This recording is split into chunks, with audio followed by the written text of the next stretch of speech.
پیارے طلباء و طالبات، السلام علیکم ورحمۃ اللہ وبرکاتہ۔ پیارے بچوں، پچھلے ویڈیوز میں ہم نے آپ کی انگلش ٹیکسٹ میں ایک لیسن پڑھی تھی، ایک سبق پڑھا تھا دا مین ہو امپاور دا بلائنڈ۔ تو اس کا آج ہم دوسرا حصہ پڑھیں گے۔ آپ اپنی کتاب صفحہ نمبر 49 پہ کھولیے۔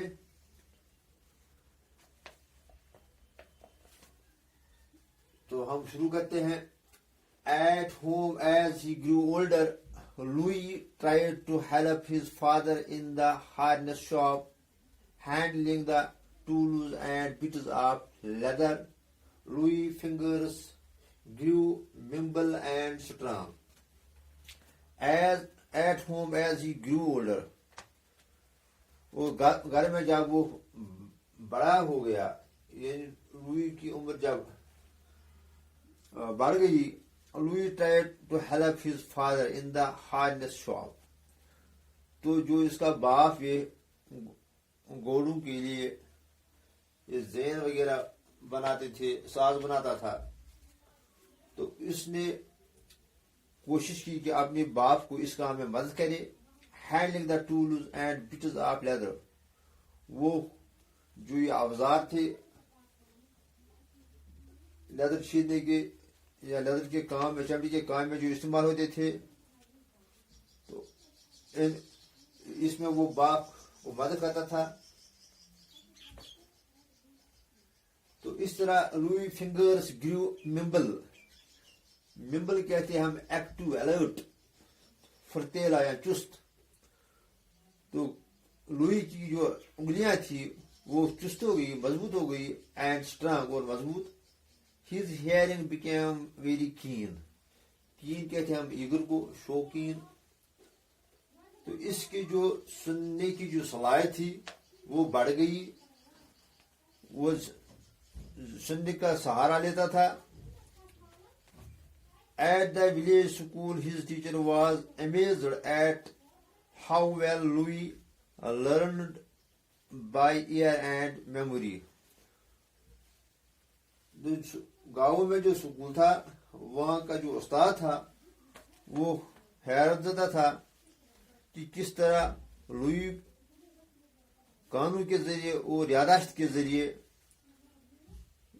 چیزیں یاد رکھتا ہے یا سب کچھ یاد رکھتا ہے۔ Yet he was unhappy, for Louis wanted to learn to read and write like other children. Yet he was unhappy، مگر وہ استاد جو تھا وہ مایوس تھا، وہ ناخوش تھا، کیونکہ لوئی جو چاہتا تھا کہ وہ عام لڑکوں کی طرح پڑھ سکے اور لکھ سکے۔ And he new he could not, لیکن اس سے معلوم تھا لوئی کو کہ وہ ایسا نہیں کر سکتا ہے۔ Then it so happened that the school master heard of a school in Paris called the Royal Institute for the Young Blind.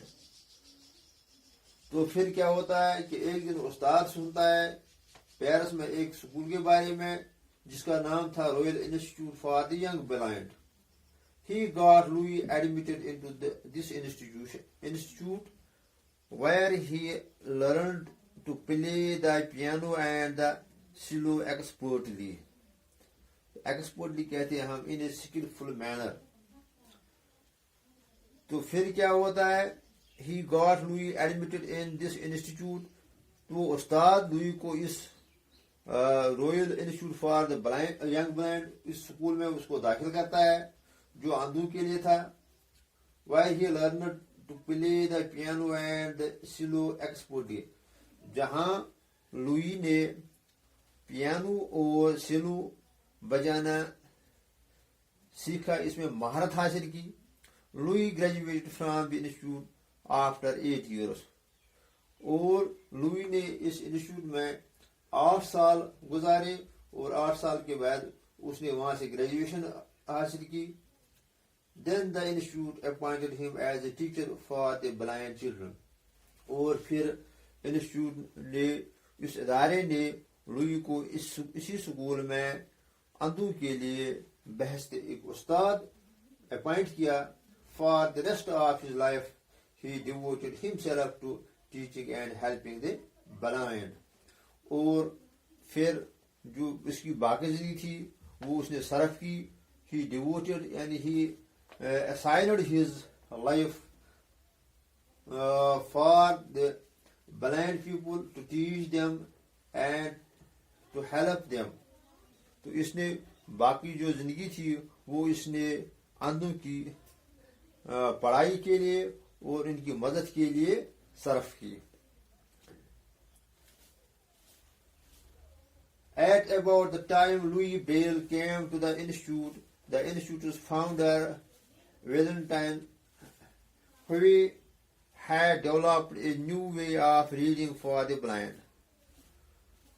تو لوئی جب اس سکول میں آئے تھے تو وہاں کا جو انسٹیٹیوٹ کا جو فاؤنڈر تھا جس نے اس سکول کی بنیاد ڈالی تھی جس کا نام تھا ویلنٹن ہوئے، تو اس نے ایک نیا طریقہ ایجاد کیا تھا اندھوں کے لیے جس کے ذریعے وہ پڑھ سکیں. In this way the letters were embossed, that is raised on the other side of the heavy paper so that the blind person could trace their shape with his fingers. تو اس نے وہ ایسا طریقہ ایجاد کیا تھا جس کے ذریعے وہ کاغذ پہ ایمبوزڈ ٹائپ کے لیٹرز لکھے جاتے، یعنی جو لیٹر جو لکھے گئے تھے کاغذ پہ وہ تھوڑا ریز کیے ہوئے تھے جس سے اندھا چھو کے دیکھ سکتا تھا کہ یہ کون سی لیٹر ہے. لوئیز would trace each letter over and over again. تو لوئی اس لیٹر کو ہاتھ چھو کے اندازہ لگا سکتا تھا کہ یہ کون سی لیٹر ہے، یہ کون سا لفظ ہے. I will learn to read, he said determinedly. تو لوئی نے پختہ ارادہ سے کہا کہ میں پڑھ سکتا ہوں، میں سیکھ سکتا ہوں یہ طریقہ. For the letters had to be very large. کیونکہ جو اس پہ لیٹر تھے وہ بڑے تھے. But for a quick mind like Louis Braille's, this was much too slow a way to read, for the letters had to be very large. لیکن لوئی کے لیے جس کا دماغ وہ تیز تھا، اس کے لیے یہ پروسیس جو تھی پڑھنے کا جو پروسیس تھا یہ